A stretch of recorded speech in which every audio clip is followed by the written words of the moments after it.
વિઠ્ઠલ તારો માલ હે ને કોકના જોડે વેલેન્ટ ટેલેન્ટ મલાવતી હતી.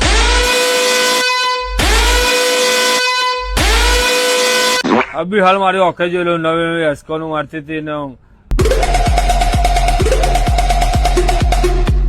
કઈ હસકાનું કરતી હતી એ જ ખબર નહીં યાર. હું તારે નતો કહેતો કે મારી હારી સેનાડવી હે એક નંબર ની લુચ્ચી હે.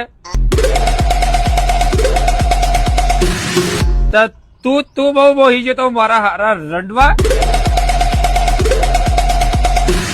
તારે હાલ ને હાલ એના જોડે બંધ કરી દેવું પડે. બોલ તારી ઈચ્છા હે અને તું બંધ નહીં કરે ને તો તારી ને મારી ભાઈ બધી જઈ તારી તો લુખા બરા તો બહુ રીચડે. હું તો